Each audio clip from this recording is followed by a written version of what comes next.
Escuchados por niños, niñas y adolescentes sin supervisión de sus madres, padres, representantes o responsables. RCR presenta Buen Provecho, una producción nacional independiente con certificado número 22388 para dar cumplimiento al artículo 14 de la Ley de Responsabilidad Social.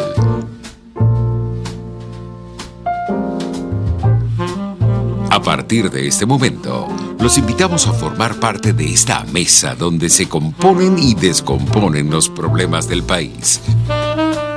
Buen Provecho, con Thaís Peñalver.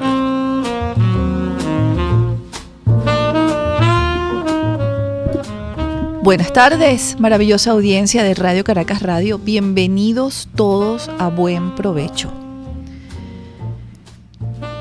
Resulta difícil sacar de este despropósito que nos agobia a todos los venezolanos algo bueno, algo positivo o buena vibra para complacer a los facilitadores y psicólogos con este término que tanto les gusta, cosa que yo no soy, por supuesto, pero que en medio de este caos he logrado ver.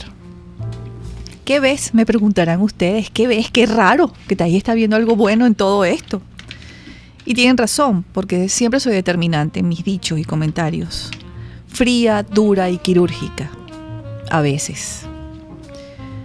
Pues estoy viendo en la diáspora, en ese éxodo al que ayer Idania Chirinos le dio la connotación de bíblico, veo una lección. Veo aprendizaje. Veo experiencia.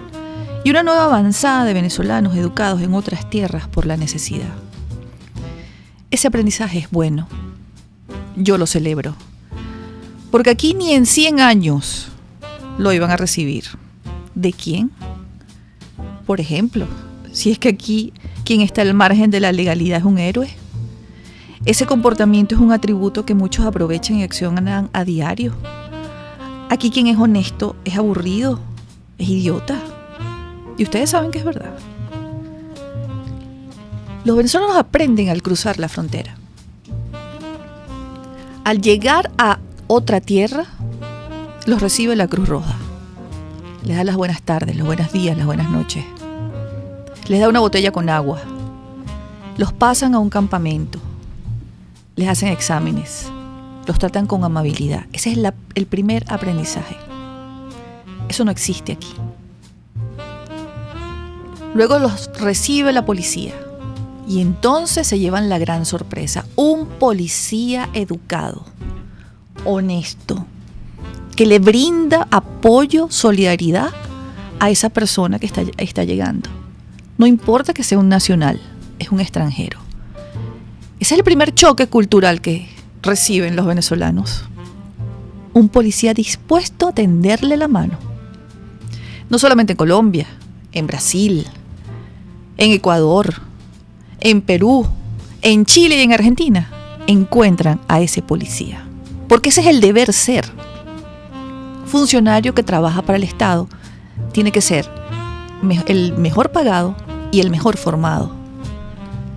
Luego van encontrando y observan cómo peatones respetan las señales peatonales, la cebra, el stop, cruzar cuando el semáforo le da la luz verde.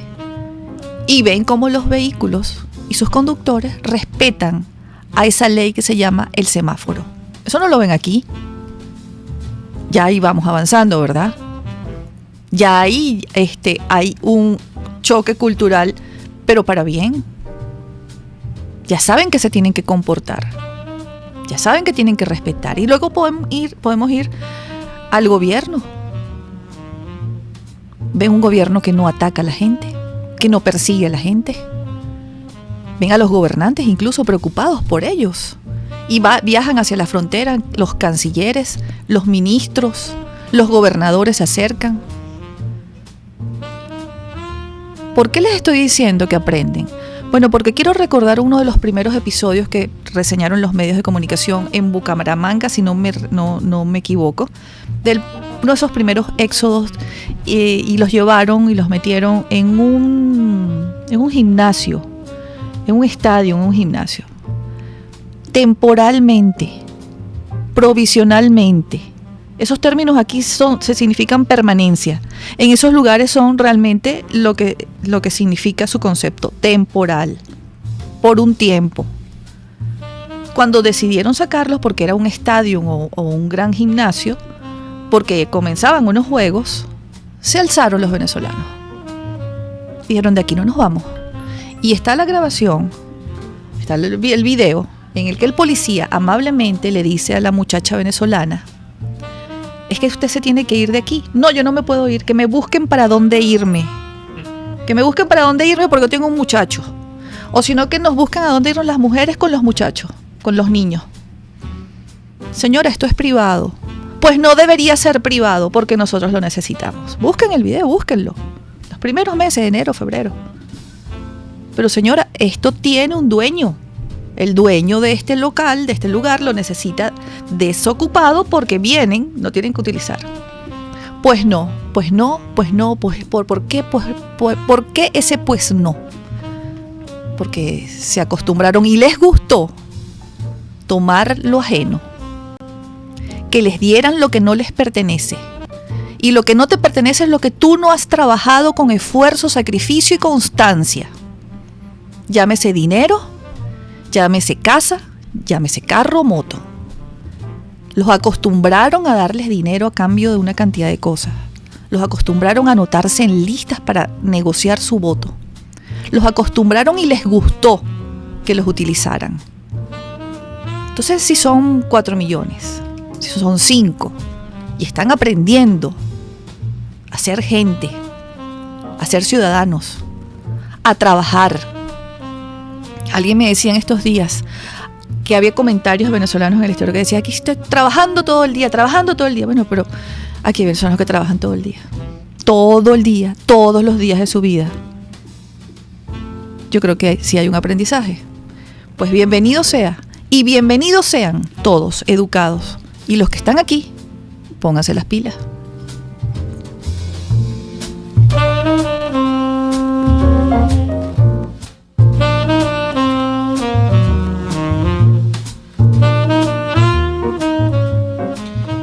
Thais, qué Neomar, bueno estar de vuelta contigo aquí. Neomar, estás rejuvenecido. Bueno, Estás rozagante. gracias. Eso me anima. Qué bueno de verdad estar nuevamente en buen provecho compartiendo contigo y con toda la audiencia en este espacio que tanto valoro y tú lo sabes. Mira, qué bueno que hiciste ese comentario sobre los que se van y ven otras cosas, ¿no? Y esas, entre otras, esas otras cosas, lo primero que uno ve seguramente es cómo se comporta el Estado en otros países. Uh-huh. Porque fíjate qué extraña paradoja que estableció el chavismo en Venezuela, ¿no?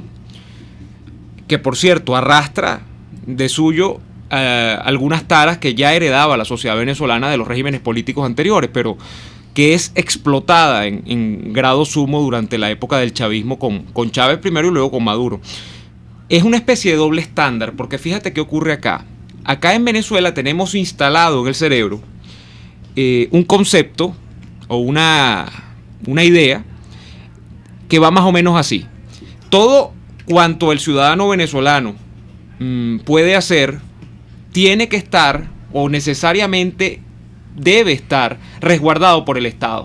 O sea, yo tengo derecho a una sociedad de supuestos derechos, derecho a todo. De hecho, la Constitución del año 99, en la parte de los derechos, se va larguísimo y dice derecho a la vivienda, a la vida digna, no sé qué. Bueno, tú sabes más de esto que yo porque eres abogado. Y si buscas los deberes, uh-huh, vas a encontrar muy pocos deberes. Bueno, ahí ya tú tienes un indicador. Pero entonces, una sociedad de derechos, ¿no? Supuestamente. Y entonces tú tienes derecho a todo. Pero digo que es una paradoja y es un doble estándar, porque cuando tú te vas realmente a la cara del Estado, que tú ves todos los días, y cómo es esa cosa que describió Hobbes en un libro que lee, él no hablaba del Estado, no hablaba del Leviatán, pero ese pacto común y esa cosa que, bueno, los tratadistas de cómo se conforma el Estado fue lo que de alguna manera les atiborró la cabeza por años. ¿Qué hacer? ¿Cómo darle forma a eso? Cuando tú te vas a la cara real de aquello, la cara real de aquello es la policía, la cara real de aquello es, en un Estado moderno, la salud y la educación pública, porque eso hasta en los estados más liberales o más respetuosos de la propiedad privada, las leyes de mercado y todo lo demás está presente. Tú lo ves en Europa, donde hay estados de bienestar que ya son casi inamovibles independientemente del partido que gobierne. Pero son las cosas tangibles, ¿no? Salud, educación, vías terrestres, es decir, carreteras, autopistas, y la policía, esencialmente. Uno ve el Estado en la policía. Bueno, ¿qué sucede en ese doble estándar?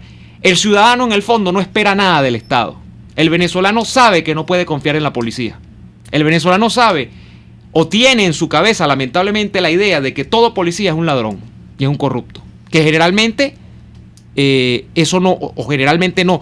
Generalizar de ese modo no es sano, porque tú no puedes saber si realmente el 100% de los policías que existen todos son corruptos, pero hay una buena parte de ellos que han demostrado que no son ningunos santicos. Por ejemplo, el día de ayer, antes de ayer, se viraliza en redes sociales, yo lo comentaba ayer, un video en el que 2 PNV con una patrulla de la PNV estaban bajándole los cauchos a un carro en el estacionamiento del Centro Comercial Ciudad Tamanaco.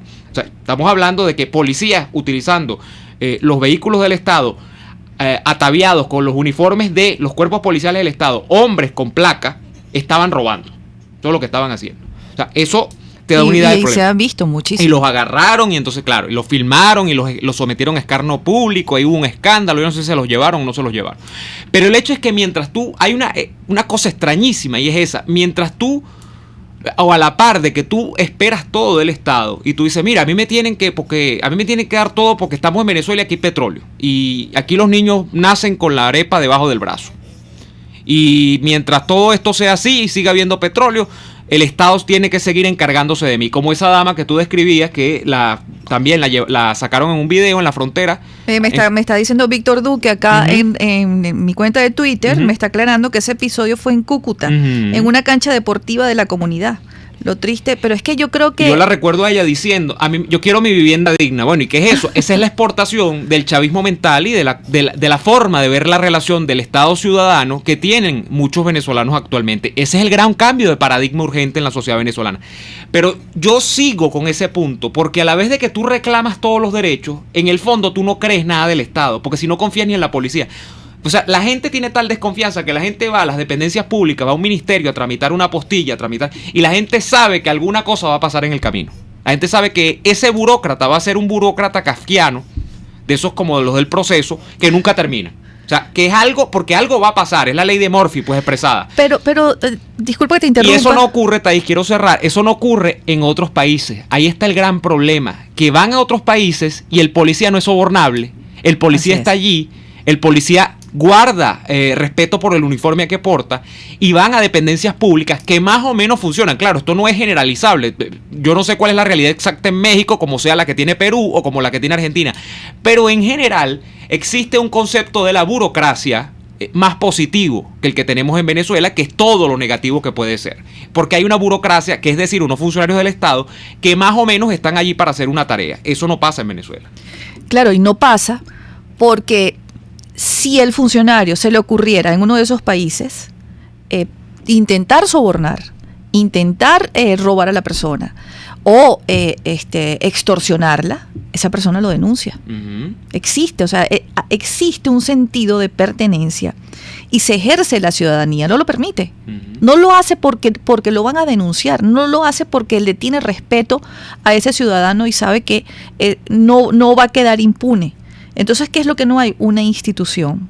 ¿Qué es lo que no hay? Bueno, es que aquí nada queda en pie, pero no desde ahora, desde hace mucho tiempo, porque te recuerdo, y le recuerdo a la audiencia, yo estuve 17 años en Derechos Humanos en la Comisión de Política Interior, y no en balde llegó esto. Todo eso ocurría, todas esas denuncias existían. Las violaciones de derechos humanos, el abuso de poder por parte del funcionario de policía, el abuso de poder de los gobernadores, de los alcaldes, todo eso existía, todo aquello existía. Pero lo que no existía, Neomar, era ese comportamiento ciudadano. Pocos eran quienes iban a denunciar. Y muchos cuando llegaban ya a denunciar al Congreso, era porque habían pasado por muchísimos pasos burocráticos. Pareciera, y es la pregunta que te iba a hacer cuando te iba a interrumpir, cuando nos enfrentamos a un funcionario del rango que sea, y eso no es hoy, eso ha sido siempre, ese tipo o esa tipa no te da los buenos días. ese tipo o esa tipa no levanta la mirada para verte. Ese tipo o esa tipa hoy en día está con su teléfono hablando y no le importa que tú estés allí en la taquilla. Ese tipo o esa tipa cree que te está haciendo un favor. No sabe que tú le pagas su sueldo con tus impuestos y que el jefe eres tú. No tiene la decencia de ser educado. Pero tú vas a cualquier taquilla, vas a Madrid a sacar tu DNI o tu NIE y le vas a pedir un favor al funcionario y te da toda la ayuda del mundo. Y te dice, bueno, le saco la identificación, bueno, porque las cédulas se sacan en las casas de las policías, en las oficinas policiales, con una cita.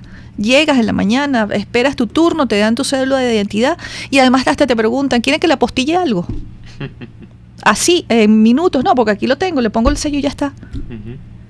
Entonces, ¿por qué? ¿Por qué somos así? ¿Por qué cuando se ponen la chaqueta roja o la camisa roja o los chalecos esos rojos, creen que tienen autoridad y te pueden aplastar y hasta te pueden llevar preso? Bueno, Thaís, eso tiene múltiples componentes, pero uno fundamental es que en principio no hay ningún incentivo personal para un burócrata venezolano de medio pelo, es decir, una persona común y corriente. No estoy hablando de un chivo, como decimos nosotros en criollos, ni de un gran enchufado, ni de un jefe. No hay para un burócrata promedio ningún incentivo para hacer el trabajo bien, porque para empezar los sueldos son de hambre en Venezuela, y no solo en la administración pública, sino que en general, y más aún con todas estas locuras que se inventa Maduro de los salarios mínimos y con la que engaña a mucha gente. Ese es un principio. Nadie en Venezuela, Thaís, no solamente los burócratas, no solamente los trabajadores de la administración pública, nadie en Venezuela que trabaje por un salario trabaja feliz en Venezuela. Esa es una realidad. Al menos que a usted le guste mucho su trabajo y que usted sienta más bien que el trabajo, como debería ser en realidad, en todo trabajo, es un elemento liberador y complementario de su espíritu, para alimentar el espíritu. Y dignificante. Y dignificante, con el que usted se siente bien, se siente útil y contributivo a la sociedad, con el que usted cree, y esta es la otra parte, además de sentirse bien, usted cree que haciendo ese trabajo todos los días usted va a salir de abajo.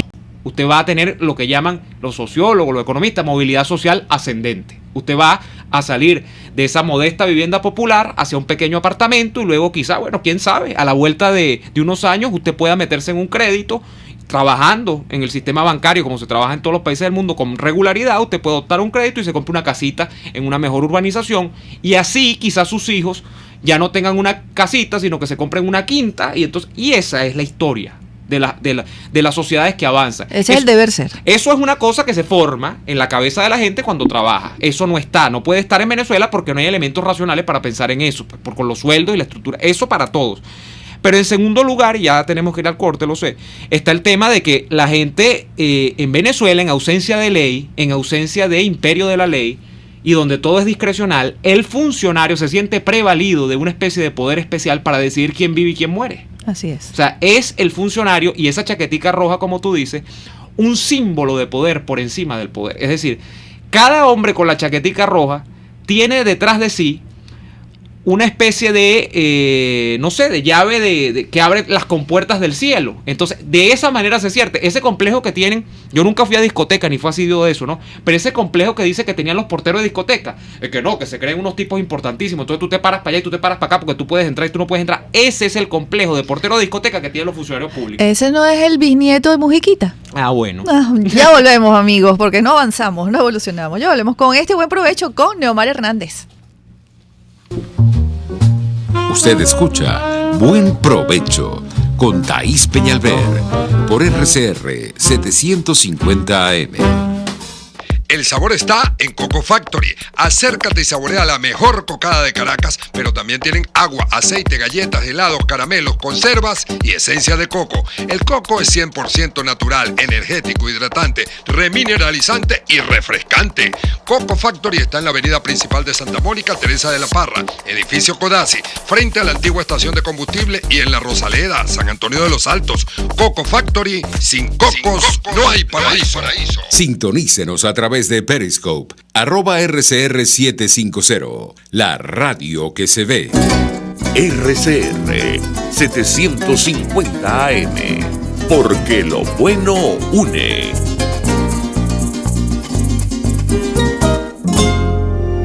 La política vista con ojo clínico. Yo voy a repetir las palabras del señor Wael Gonin.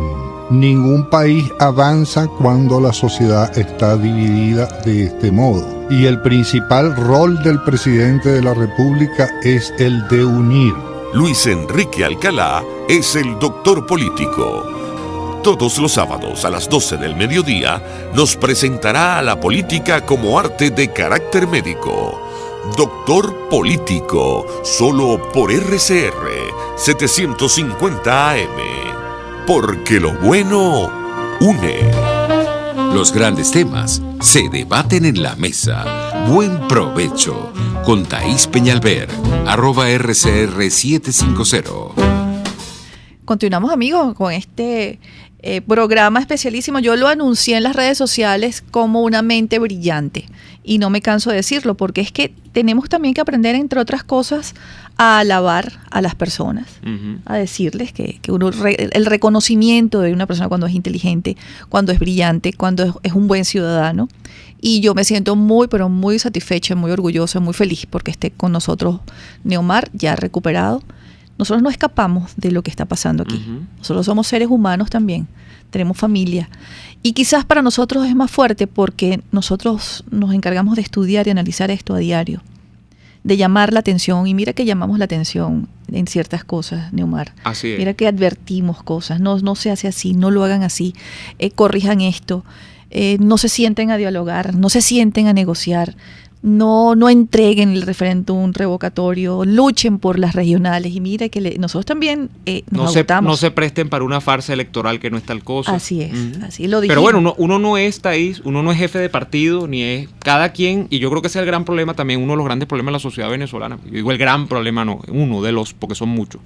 El gran problema es que a cada quien su espacio, y hay gente aquí que no sabe desempeñar el papel que le toca. Aquí hay gente que no lo ha entendido. O no lo ha entendido, o lo ha entendido y ha eludido la responsabilidad. Aquí hay gente que, mira, no solamente los políticos, porque lo justo es lo justo. Aquí hay gente que, yo lo decía y he insistido mucho en esta idea, hablar de élites no es hablar de políticos, no es hablar, porque hay gente que dice élites, entonces piensa que son, o son los millonarios, o son los intelectuales, los amos del valle. Sí. No, hay distintos niveles, son sectores dirigentes de la sociedad, o sea, en distintos ámbitos, mucha gente que ha pifiado por mucho tiempo. Uno trata de aprender de esa experiencia y no caer en esas pifias. Yo, por ejemplo, soy muy joven, no tengo responsabilidad en muchas de las cosas que ocurrieron en el pasado, porque ni siquiera estaba yo, no es que no estaba metido en política, es que no sabía ni hablar todavía.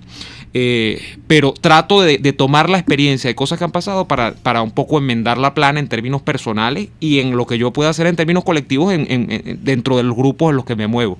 Pero yo creo que ese es un problema fundamental. Hay mucha gente que ha pifiado y además de lo que tú dices, de que nosotros no estamos exentos de la realidad que circunda, bueno, menos que nadie, Thaís, porque tú como yo y como cada uno de los anclas que se sienta en esa silla y en la que estoy yo, todos los días vemos al lobo todos los días a los ojos y le vemos los colmillos bien largos que los tiene y vemos el diablo todos los días y lo vemos como nadie. Y trabajar con esa realidad todos los días, bueno, yo tengo hipótesis, ¿no? Yo me enfermé y yo no supe que tenía. Y yo tengo hipótesis, pero yo puedo pensar, mira, esa es una sobrecarga, me decía mucha gente, tantas cosas que tú ves, aunque tú no tengas que estar directamente en el problema, estar hablando de problemas y de problemas y de problemas, pero es que son realidades y yo no voy a eludir las realidades tampoco. Bueno, eso nos afecta muchísimo a nosotros. Yo, por ejemplo, yo te comentaba a ti un tuit que tengo acá de una persona ayer, porque hay gente que todavía ve peor al lobo todos los días, lo ve más cerca que nosotros. Dice este señor que se llama el doctor Roger Córdoba en Twitter, dice: me acabo de enterar que un amigo, el doctor Carlos Amundaray, se ahorcó esta tarde en su departamento. Era pediatra intensivista y estaba muy deprimido porque a diario se le morían niños en la unidad de emergencias del hospital. Hoy se murieron 3, por ejemplo, por carencias de medicina. Deja a 2 niños y a su esposa, lo lamento mucho, dice. Los médicos, Thaís, que tienen que ver tragedias todos los días. O sea, no es fácil. Los estudiantes de medicina, lo que tienen que ver, cómo trabajan, con qué herramientas trabajan, con qué insumos médicos, con qué medicamentos y en qué condiciones están, cómo paren las mujeres en Venezuela, no solamente en la maternidad y en los hospitales públicos, sino tierras adentro de Venezuela. Sí, los médicos ven una realidad peor que la que vemos nosotros. Los médicos sufren, a los médicos se les van las vidas en las manos. Yo conozco episodios en Margarita, estudiantes de medicina en Margarita, que están haciendo sus pasantías, que son terribles. Una vez le tuve que decir a uno de ellos, agarra un cuaderno y un lápiz y ve anotando todo lo que estás viendo. Porque el día de mañana tú o vas a escribir un ensayo o le vas a decir a tus alumnos, donde quiera que estés, ya esa persona está en España. Se fue. Al llegar consiguió 2 trabajos inmediatamente en 2 grandes hospitales españoles. Y le dije, porque aprendiste a ser médico en situaciones infrahumanas. Aprendiste a salvar vidas en el infierno. Porque a veces tenía él que comprar las medicinas, los guantes los compraba este joven. También está el caso de una doctora que una vez salió corriendo de una clínica en Lechería, porque no pudo salvar a un joven, y recuerdo que eran las marchas, en las protestas, y salió desesperada, corriendo calle abajo, y tuvieron que correr detrás de ella, porque no se salvó por una tontería que necesitaba, pero no tenía. Ellos sí, como bien dices, ven otra realidad.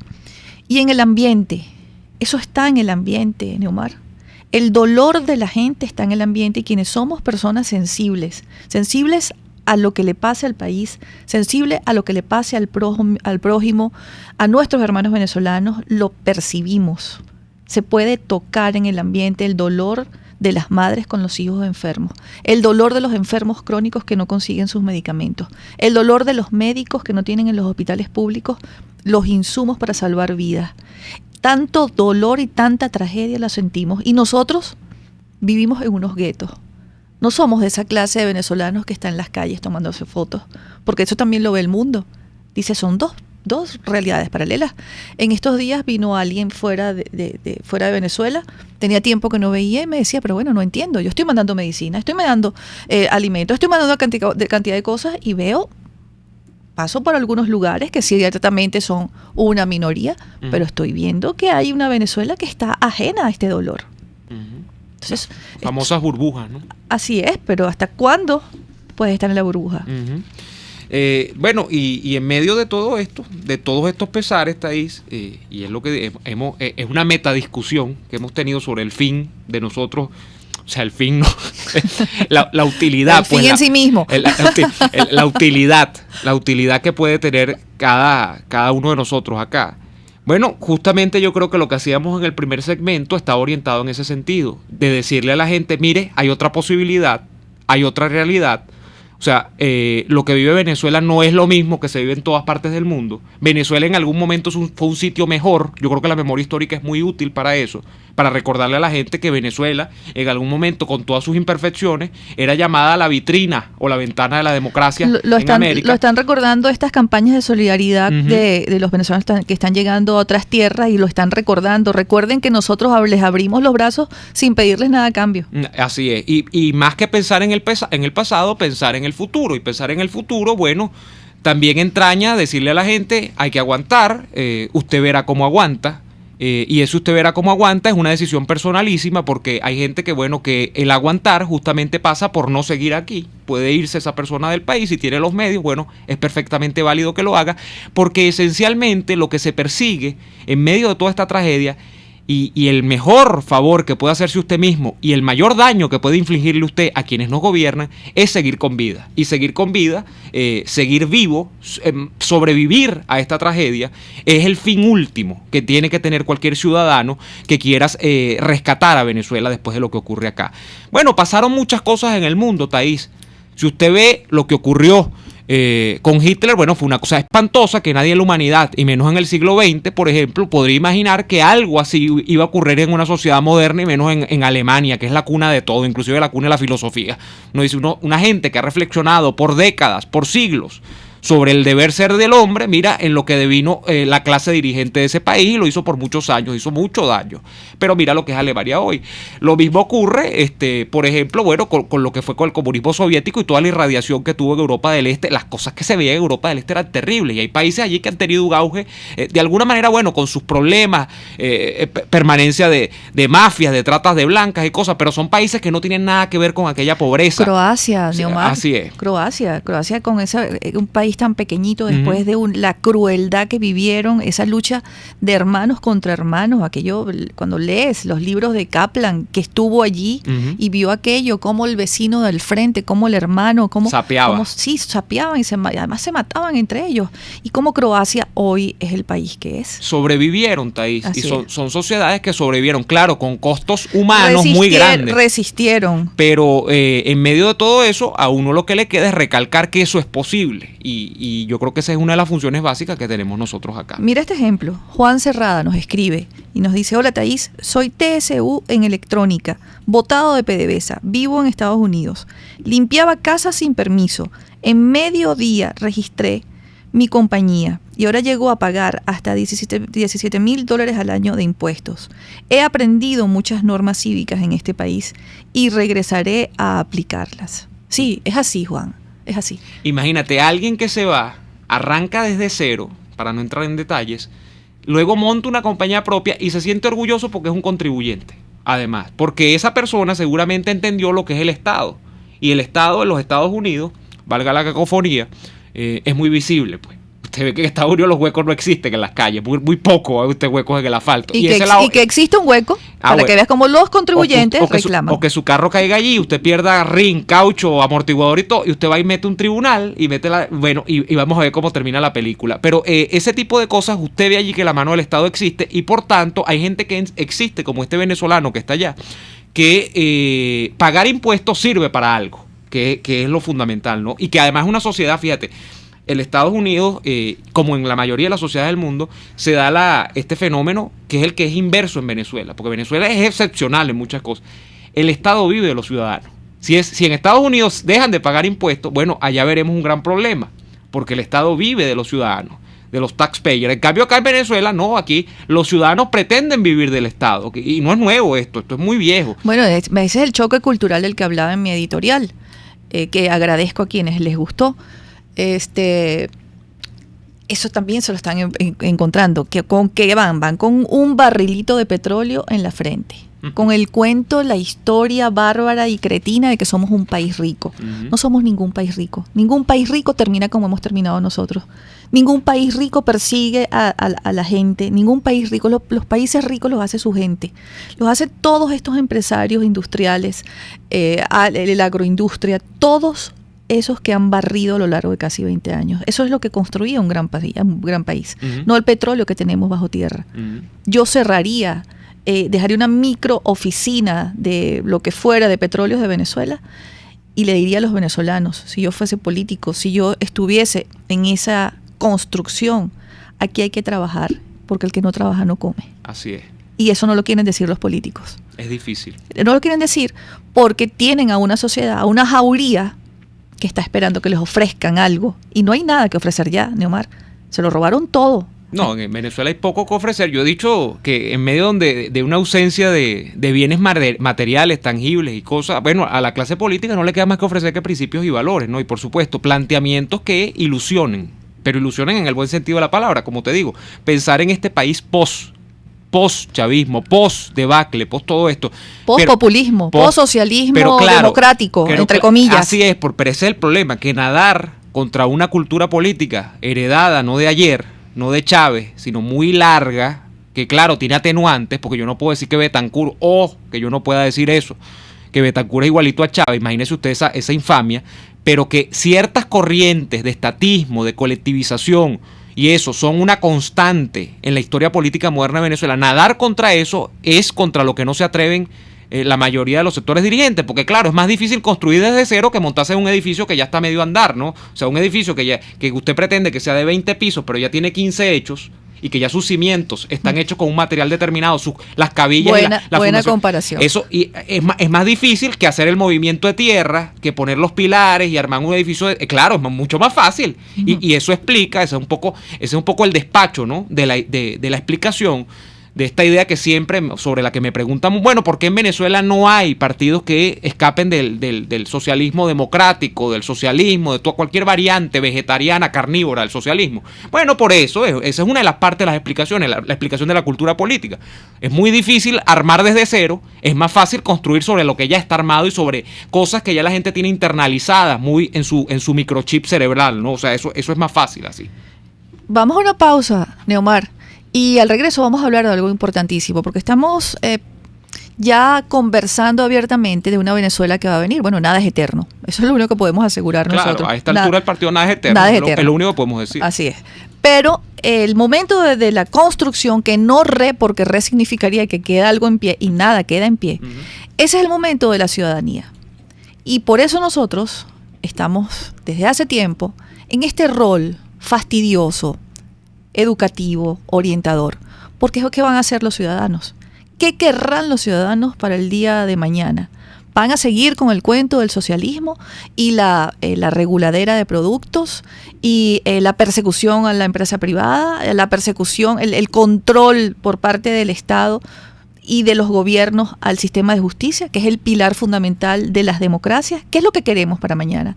¿Qué crees tú, Neomar, aspiren los venezolanos para una buena nueva Venezuela? Y vamos a tener llamadas para compartir con nuestro público. Ya volvemos, amigos.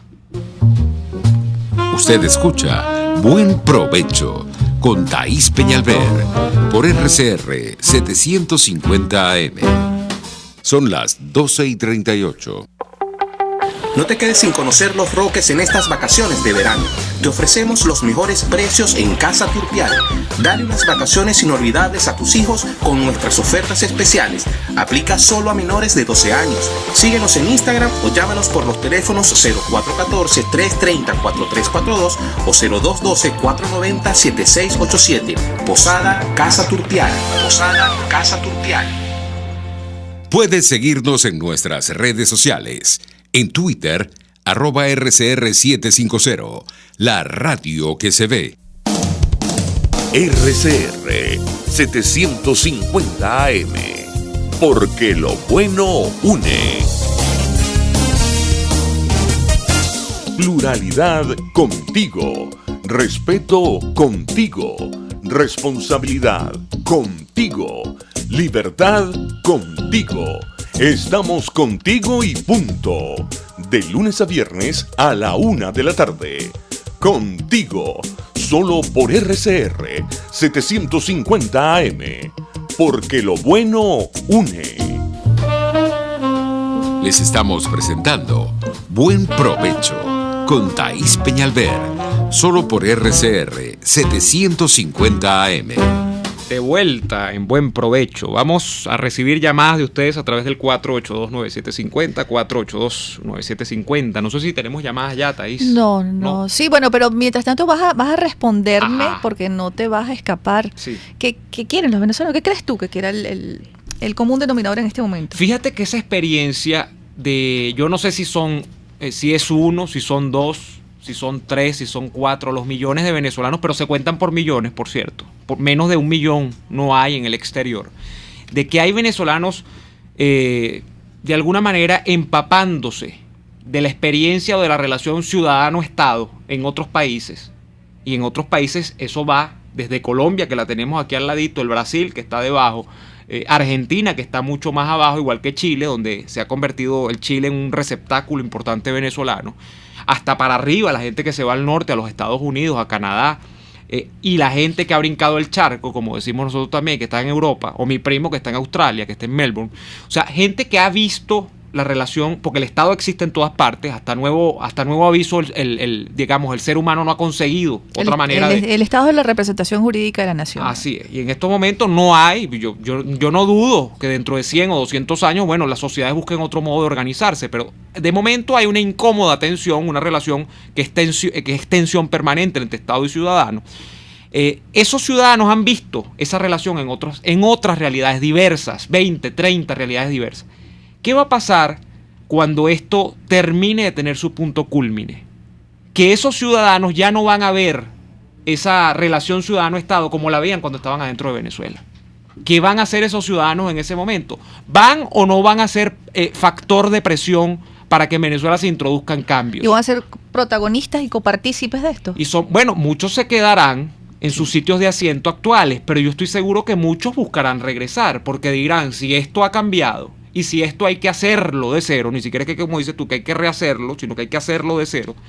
Bueno, yo siento el llamado de mi tierra, y yo veré cómo contribuyo. Muchos no, muchos se quedarán porque harán familias, echarán raíces, y es lo natural del ser humano. Pero otros verán en Venezuela esa forma, digamos, de establecer un génesis de algo distinto. Y ese algo distinto va a estar marcado por todas estas experiencias. Imagínate tú, y ni siquiera esa gente que está afuera, la que está dentro de Venezuela. Esos son los que cuando llegaron dijeron seguramente, caramba, ¿y por qué no puede ser así mi país? Con la gente respetando las leyes. Es un gran choque cultural, gobierno. y yo creo que es lo primero que se ve, más allá, Thaís, de que la cuenta del banco empiece a engordar, que no es todos los casos, porque hay gente que pasa mucho trabajo para fraguarse $1 y meterlo en una cuenta de banco afuera. Y mandarlo para acá. Y después si lo vas a mandar por remesa, pero y sobre todo que hay que trabajar muchísimo, porque los cuentos de la gente afuera es, estoy trabajando tantas horas al día, y muchos, la mayoría por cierto, no se quejan, como se quejan esos que montaron el show de posverdad que montaron con los que traían de Perú, porque eso para mí es un pleno montaje de supuestos venezolanos que regresan porque les fue muy mal y aquí tienen las oportunidades abiertas. Bueno, si tienen las oportunidades abiertas, ¿por qué se fueron? Sí, es una contradicción en sí misma. Pero esa gente es importante porque ese es el gran choque, ¿no? De lo que era y lo que son ahora y lo que van a ser. Pero los que están dentro también, Thaís, porque Venezuela tiene la particularidad de que ha revivido en el siglo XXI primero una expresión cuasi totalitaria, porque no sabemos, los totalitarismos son una cosa muy horrible, ¿no? Pero aquí hay visos de esos cuentos del nazismo, del fascismo, del comunismo soviético, de las experiencias cubanas. Hay visos de todo eso, o sea, hay cosas que te huelen, pero bueno, por supuesto, tú no puedes decir son enteramente iguales.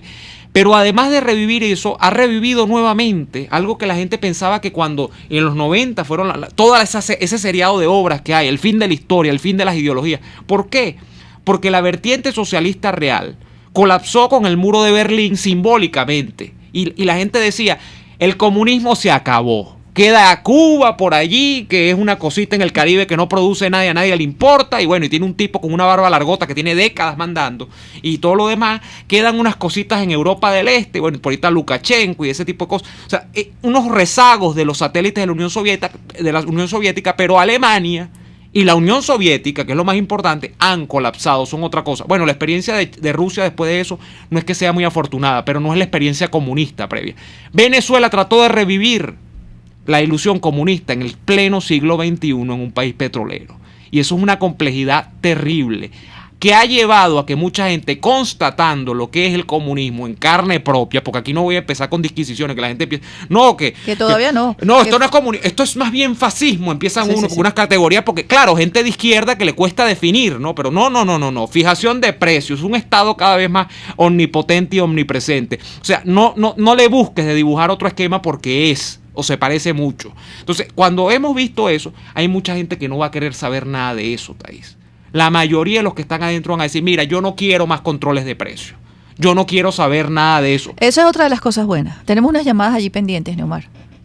¿Tienes allí los...? Tengo los nombres, ¿verdad? Vamos, que me había distraído. María Díaz está en línea. Buenas tardes. Buenas tardes, Neomar. Ya tú debes conocerme de tanto que me Claro, señora María, adelante. Mira, ahí también medio me conoce. Yo quizás no voy a hablar mucho de lo que ustedes están hablando porque, bueno, me faltan las palabras, pero estoy sufriendo todo esto de lo que ustedes están hablando. Primero, mis nietos ya casi todos se fueron, son poquitos, eran poquitos y ahora se fueron. Uh-huh. Ahora quedé yo más sola porque me quedó nada más que la hija y un hijo acá y los otros murieron. Entonces, estoy pasando, bueno, las que todo el mundo estamos pasando, no encontramos nada, yo no encuentro medicina, yo no encuentro, bueno, yo no voy a hacer nada con contar ustedes lo saben todo. Uh-huh. Pero yo estoy pasando ahorita por una tragedia, para mí una tragedia, que tengo ya no sé cuántos meses, porque yo no puedo con una bombona grande, yo no puedo, uh-huh, ni llevarla a ninguna parte ni traerla. Y es que ni pidiéndola porque no hay teléfono donde pedirla, porque antes tenía donde pedirla, ahora no tengo donde pedirla porque no los teléfonos no responden, nadie responde en ninguna parte, donde tú vas nadie te responde, si vas a un hospital no te atiende, si vas aquí no te atiende, si vas al otro tampoco. Entonces también este problema no tengo yo no tengo nada, no hago nada. Una bombona de gas, María, la bombona de gas, dice usted. No la puedo cocinar porque no tengo gas. Entonces por aquí es donde yo vivo, toditos estamos en la misma. Entonces, ¿qué hacemos? ¿Qué hacemos? La gente se llena la boca con la bendita cajita esa, pero ¿qué hace la gente con la cajita si no tiene ni con qué cocinarla? Para empezar, pues yo no puedo comer nada de lo que trae la cajita.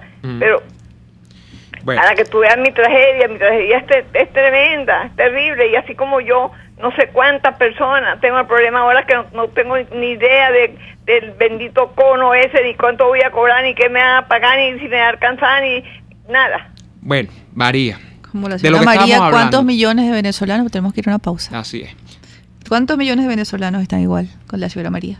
Bien, vamos a la pausa y volvemos con una reflexión sobre esto. Tenemos una llamada en línea, pero la atendemos a la vuelta del corte. Ya venimos con más. Conéctese con nosotros en señal abierta o por rcr.tv, la radio que se ve. Y síganos en Twitter, @rcr750 y buen provecho.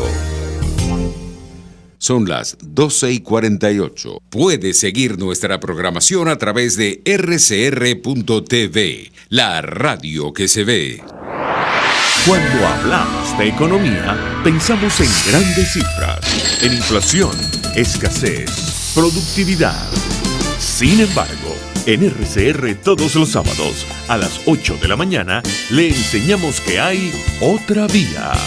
Ligia Perdomo, Edesio Brito y Aurelio Concheso abordan la economía para que usted entienda cómo le afecta en su cotidianidad.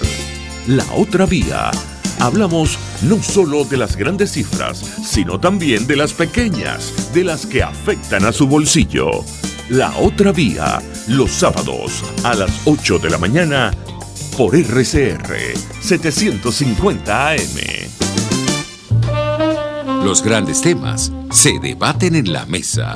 Buen provecho con Thaís Peñalver, @rcr750. De vuelta en Buen Provecho. Tenemos a Alonso Becerra, está en línea. Buenas tardes, Alonso. Buenas tardes, buen provecho, un saludo a toda la audiencia y a ustedes, por supuesto. Saludos. Respecto al editorial de Thaís de esta tarde y a tus palabras iniciales, yo les quiero recordar esto. Todo hombre será justo y honrado si mide sus derechos con la regla de sus deberes. Y quiero hacer énfasis en que si hay un gran referente mundial que con sus películas dejó muchas enseñanzas respecto al rol del funcionario público. Yo no sé si Thaís recuerda al gran Mario Moreno Cantinflas, qué ejemplar era él con sus películas, qué crítica tan constructiva hacía él. Y por otra parte, la UNESA y la Universidad Bolivariana hubieran sido mejor si hubieran edificado esta revolución sus propias estructuras, infraestructuras, pero fueron construidas bajo estructuras hechas por la democracia. Buenas tardes. Gracias, Alonso. Neomar, quiero hacerte una última pregunta porque ya estamos en los últimos minutos. Qué lástima, vale. ¿Quiénes somos nosotros, tú y yo? Además de estar aquí, en este sistema, que lo hemos dicho, además lo decíamos cuando nadie lo decía, ni siquiera la clase política, esto es una dictadura, explicábamos por qué. Hemos explicado cuáles son los factores que identifican una democracia, cuáles son esos indicadores, de dónde provienen. Hemos dicho cuál es el rol de un político, cuál es el deber ser de una sociedad. Estamos en este sistema que es incompatible y antagoniza con la libertad de expresión, pero estamos detrás de estos micrófonos. Y aquí una señora nos dice, tan bonito que es hablar y dar ideas, pero son los primeros que no hacen nada. Tú y yo no hacemos nada. Bueno, yo creo que hacemos mucho, Thaís. Pero qué triste, ¿no? Qué lamentable el pensamiento. ¿Cuántos piensan así? Porque es el problema, Thaís, de que yo refería al principio del programa, de que gente que no sabe cuál es su lugar en la sociedad. Nosotros estamos aquí, gracias a Dios, gracias a la providencia, Y gracias al empeño propio, creo yo, porque bueno, hay que tener mucho empeño propio para venir acá todos los días con todos los riesgos que esto comporta. Gracias a la Dirección General de la Estación, Gracias, que se arriesga a estar todos abierto los días y que no establece cortapisas en lo que se dice y lo que se deja de decir, por supuesto, guardando las debidas formas y guardando el respeto. Guardando el respeto, que es algo esencial, no aquí, sino en cualquier país del mundo, en cualquier emisora que quiera tener un ápice de seriedad en el mundo. Pero ese es el rol, o sea... El problema es cuando la gente no sabe diferenciar qué le toca hacer a cada quien. Ahí vamos, porque es pertinente, es pertinente. Claro, y por eso te dije que yo marco siempre. Yo milité en un partido político. A mí nadie me echa cuentos de partidos. Y menos del que él fue el más grande de Venezuela. Y que es el que más o menos, dentro de sus formas organizativas, es el esquema o la casa matriz de los demás partidos. Todos funcionan casi igual a Acción Democrática. Entonces, yo marco siempre el hecho. Yo no soy ya militante de partido, ni siquiera... Tengo militancia en otro partido, no me he inscrito en ningún otro partido, ni hago actividad política en ningún otro partido después de que yo me fui de Acción Democrática. Y yo no soy jefe de partido, o sea, yo no puedo decidir qué hacen los partidos. Yo estoy aquí como un ciudadano en principio preocupado, como lo eres tú, porque se preocupa porque vive en Venezuela y porque le preocupa y le duele Venezuela. Y que como tiene un instrumento que esta emisora afortunadamente ha dado a buena hora, y para fortuna de nosotros, a ponernos a nuestra disposición, bueno, que tiene un instrumento, trata de que esas inquietudes y de que esas ideas que uno, bueno, buenas o malas se le ocurre, bueno, puedan ser discutidas en la opinión pública. Y ese instrumento es este micrófono. Uno agarra, bueno, y dice, esto me parece, esto no me parece. Que el que yo diga que esto me parece, a alguien no le parece, bueno, bien por esa persona, eso es normal en cualquier país del mundo. Ahora, no me pida a mí, y por eso es que yo no le pido más de lo que puede dar cada persona, que yo, por ejemplo, yo lo he dicho muchísimo, porque yo no me gusta estar, aunque decimos las cosas con respeto, y decimos las cosas de alguna manera, hasta donde se pueden decir, en el sistema en el que vivimos, no me pida a mí que tome un fusil y vaya a hacer esto primero porque no creemos en eso. Y no tengo cómo. Entonces, no vamos a diferenciar. Y no me pida a mí que agarre, que funde un partido. No me interesa. No me interesa. Yo digo las ideas que creo que deben aplicar determinados partidos. Yo creo que hay partidos y hay dirigentes que afortunadamente, dentro de este marasmo, yo no sé si toman nota de lo que yo digo, porque yo soy un pelagajo, por decirlo de alguna manera, pero que están en sintonía con las cosas que yo pienso. Hay algunos que lo hacen, otros que no, que están divorciados de lo que yo pienso. Bueno, lamentablemente. Pero cada quien en su rol, Thaís. Y ese es el problema, que aquí no hay una diferenciación de roles. Entonces la gente en un vacío quiere que tú le resuelvas todo. Es muy difícil, amigo. Es muy difícil que yo le resuelva todo. Es muy difícil. Sí, porque es que yo me llamó la atención el comentario, a pesar de que es el único comentario en un mar de comentarios del chat del canal de YouTube. Quienes nos están felicitando, quienes están a favor, hay comentarios que ojalá tuviéramos tiempo para leerlos todos, porque estás viendo allí a venezolanos que están entendiendo el problema, que están entendiendo cuál es su verdadero rol, y sobre todo están comprendiendo que la nueva Venezuela la vamos a construir, pero con las bases de los valores y los principios, no solamente republicanos, sino democráticos, y que eso solamente lo hace la gente. Que si están sentados esperando que revivan de las cenizas los partidos políticos, con esos no vamos a construir a Venezuela. Se construye con la gente, pero con la gente, con esa gente que está en este momento en el exterior aprendiendo a ser ciudadano, aprendiendo de qué va el asunto de ser un gobierno, qué es un gobernante, qué es un presidente. Los que están en Colombia están conociendo al presidente Duque, que habla con un verbo y habla con educación. Los que están allá abajo con el presidente Piñera, los que están con Macri, los que están en Perú, están viendo hombres realmente formados en la política y educados para servir a su país. Están viendo que la política, en resumen, no es tan mala. No, puede ser otra cosa. Así es. En realidad. Y en Venezuela fue otra cosa por mucho tiempo también. Y eso es importante. Y yo no quiero quedarme solo con los que están afuera, ya nos tenemos que ir. Pero los que están adentro, afortunadamente, muchos de los que están adentro, se han dado tanto con la piedra de este fracaso continuado, que dicen, mira, yo quiero algo distinto. Y a esas opciones de algo distinto es que nosotros tratamos de abonar algo acá. Ideas, consejos, precauciones, no sé, análisis, todo ese tipo de cosas que tengan que ver con algo distinto y que ponga a la gente a soñar en el buen sentido de la palabra, no a pensar pajaritos preñados, no, a soñar con algo que sea posible en Venezuela el día después. Nos vamos con una noticia de NTN 24 que quiero que quede en la mente de los venezolanos, esos que quieren construir un nuevo país. Reseña NTN24, 131 comerciantes fueron detenidos tras regulación de precios. Fueron acusados de reventa, especulación, acaparamiento, boicot y desestabilización de la economía. 92 están presos, 29 quedaron en libertad condicional y 10 no tenían cargos. Eso no es un país. No. Eso es una persecución permanente contra el que produce. Yo le quiero recomendar a quienes persiguen a los comerciantes: monten un negocio, ¿vale? Monta un negocio ahorita aquí en Venezuela sin tener amigos. Sin dólares preferenciales, sin amiguito, nada. Monten un negocio, vamos, los reto. Y póngalo a dar números positivos. Vaya. Monte un negocio ya de lo que sea, móntalo aquí en la esquina. Eso. Dele, vamos. Así es. Y después me cuenta. Que tengan feliz fin de semana y buen provecho.